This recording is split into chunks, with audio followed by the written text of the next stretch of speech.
Tendemos a dar por sentado muchos aspectos de la vida moderna, pero los humanos no siempre volaban alrededor del mundo ni realizaban operaciones para salvar vidas. Siempre había una primera vez para todo y mucho de esto se hizo a la mala. Así que veamos algunos de los primeros intentos olvidados de la historia. Algunos tuvieron éxito y otros no tanto.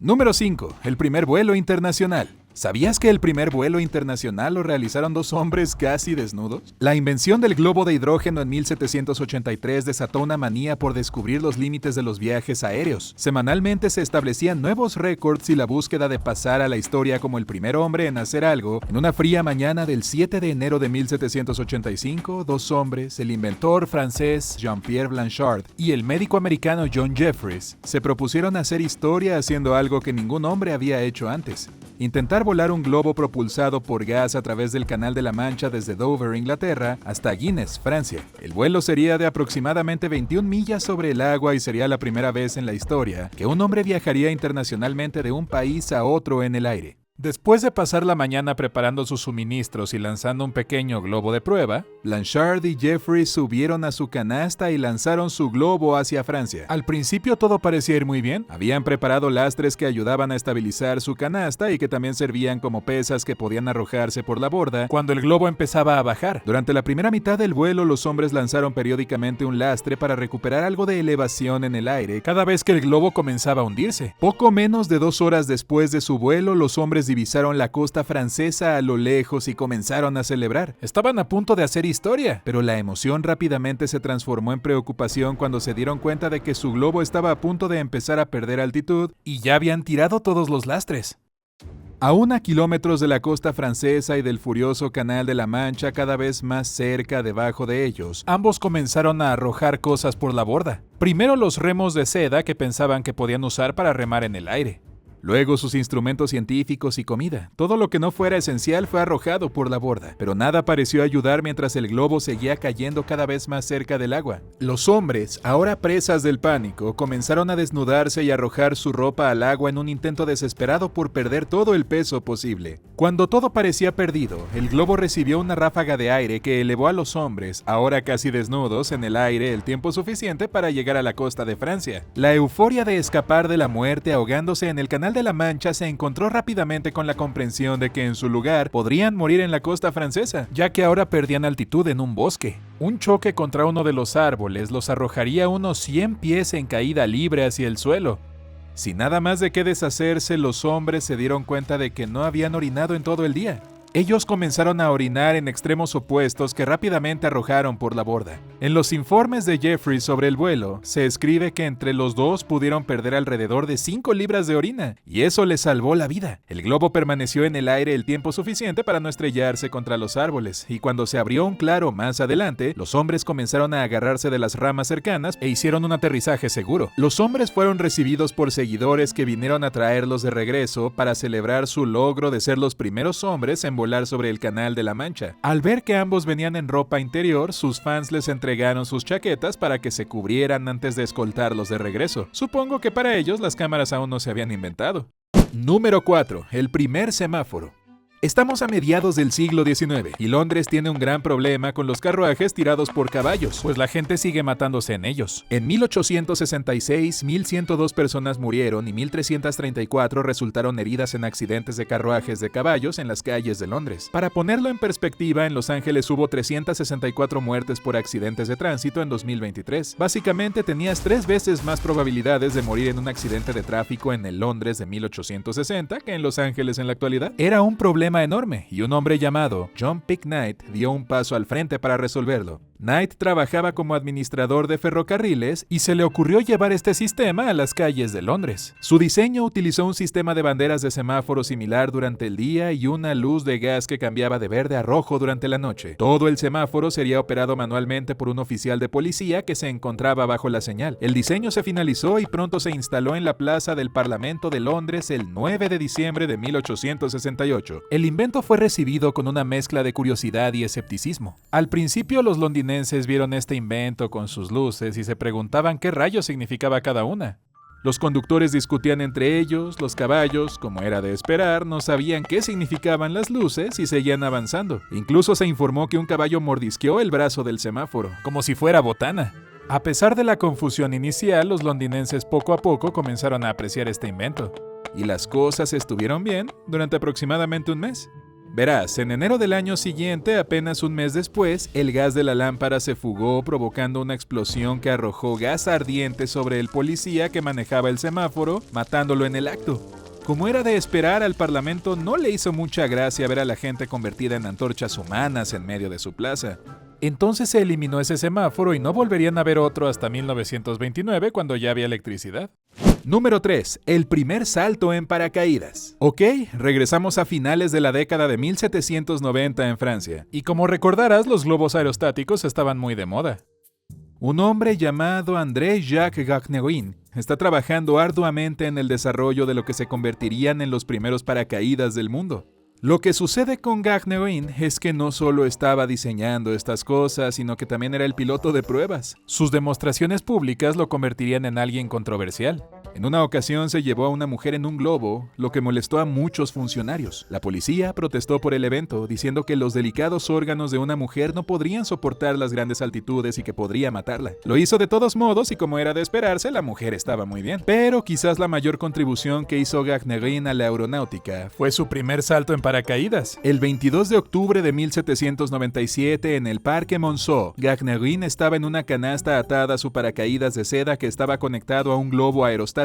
Flotó lentamente y observó cómo París se encogía debajo de él mientras ascendía a la vertiginosa altura de 3.000 pies. Flotó lentamente viendo cómo París se hacía chiquito y ascendió a 3.000 pies. El paracaídas se desplegó con gran floritura y, por un breve momento, pareció que todo iba según lo planeado. Ondeó con orgullo su bandera francesa desde lo alto del cielo para que todos la pudieran ver. Y luego los vientos arreciaron. Ahora recuerden, Gagnerin no estaba enganchado a un paracaídas moderno, estaba sentado sin sujetar en una canasta a 3.000 pies en el aire, sujeto a solo un paraguas de seda. Los vientos comenzaron a hacer girar la canasta en círculos, suavemente al principio y luego cada vez más violentamente a medida que descendía. En algunos puntos la canasta estaba casi paralela al suelo. Gagnerin se mareó muy fuerte y comenzó a vomitar sobre sí mismo mientras daba vueltas y vueltas. Cuando finalmente tocó el suelo, la velocidad de la caída hizo rebotar la canasta en el aire para un segundo viaje extra. Finalmente aterrizó aproximadamente a 1 kilómetro del parque, donde lo encontraron ileso, aunque probablemente mareado y lleno de vómito. Sus fans lo recogieron y lo llevaron de regreso al parque, donde fue recibido por una multitud que lo alababa. Ahora que lo pienso, este también podría ser el primer caso documentado de mareos.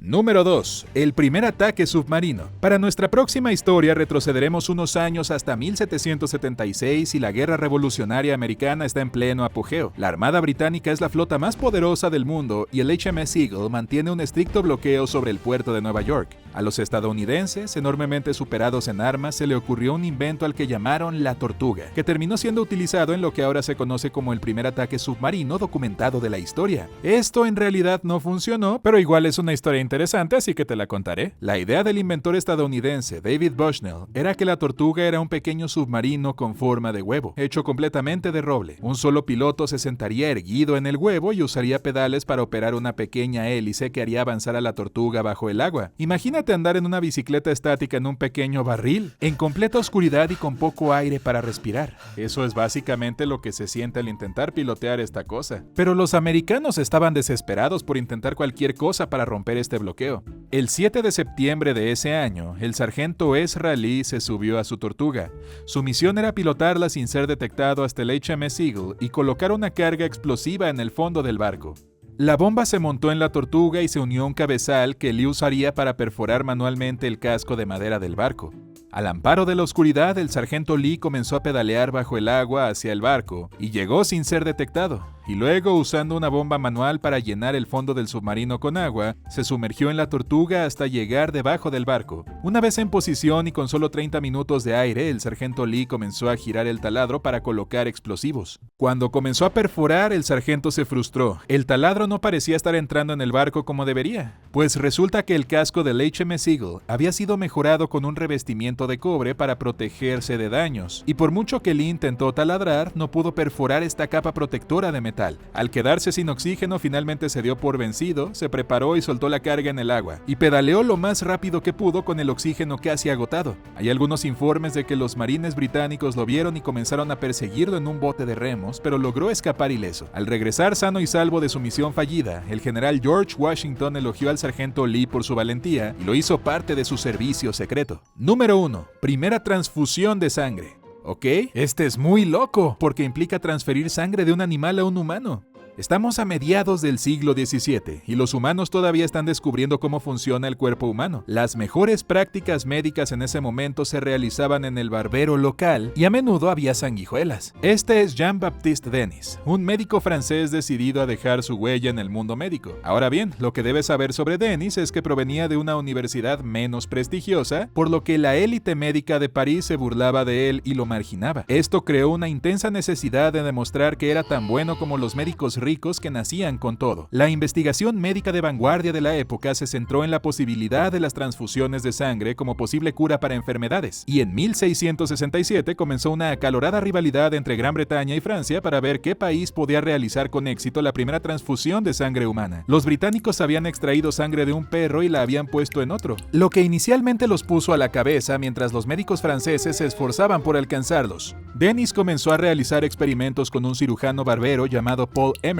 y los dos tuvieron éxito al transferir 9 onzas de sangre entre dos perros pequeños. Aunque un perro se debilitó muchísimo y el otro parecía estar bien, estaba, y cito, no despierto y alegre como antes. Honestamente, ambos perros probablemente quedaron bastante arruinados por el experimento, pero como no murieron, los hombres continuaron adelante y encontraron el éxito con 19 transfusiones de sangre más realizadas en perros sin que ninguno de ellos muriera. Denis estaba empeñado en denunciar tanto a los británicos como a los médicos de París, quienes se burlaban de él, y pronto comenzó con transfusiones en animales, como ovejas, vacas, caballos y cabras, todo con el objetivo de ser el primero en realizar el procedimiento que creía que le haría famoso. La primera transfusión sanguínea humana. Denis decidió que utilizaría la sangre de un cordero, símbolo de la sangre de Cristo, para el procedimiento. Supongo que ahora sería un buen momento para recordarles que los tipos de sangre no se descubrieron hasta 1901, por lo que estos tipos no entendían bien qué era la sangre ni para qué servía. El 15 de junio de 1667, Denis y Emery finalmente tuvieron la oportunidad de llevar a cabo su innovador procedimiento experimental. Un chico de 15 años que padecía fiebres intensas desde hacía 2 meses sería el sujeto de prueba. El chico había sido sanguijado por cirujanos barberos más de 20 veces sin resultados. La transfusión experimental fue un intento por salvar su vida. Los dos hombres le pusieron 12 onzas de sangre de cordero en las venas y supuestamente a la mañana siguiente el chico estaba completamente curado.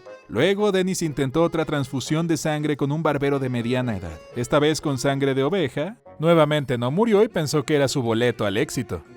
En realidad, el éxito de las dos transfusiones de sangre de animales a humanos se debió probablemente al hecho de que las pequeñas cantidades de sangre que se usaron no causaron alergias, porque como descubrimos, a los pacientes cercanos a Denis no les fue bien. Un noble sueco que enfermó mientras viajaba a París murió durante la segunda infusión de sangre de ternera bajo el cuidado de Denis, y un cuarto paciente llamado Antoine Mogoy le fue aún peor. Su única dolencia real era que era propenso a huir de su esposa para disfrutar de la vida nocturna de París, y su esposa no apreciaba eso. Le pusieron sangre de ternera, lo que lo enfermó gravemente, y en la segunda infusión sufrió una reacción alérgica grave que casi lo mata. Después de la milagrosa recuperación, la esposa de Mogoy insistió a Denis a realizar otra transfusión, a lo que él al principio se negó, pero luego cedió y la realizó. Mogoy murió a la noche siguiente y Denis fue acusado de homicidio culposo. En el proceso judicial se descubrió que la causa real de la muerte de Mogoy fue envenenamiento. Esto limpió legalmente el nombre de Denis, pero su reputación como médico quedó prácticamente destruida. Y la práctica de transfusiones estuvo prohibida en Francia hasta mediados del siglo XIX, salvo con aprobación del gobierno. Los tipos que Denis odiaba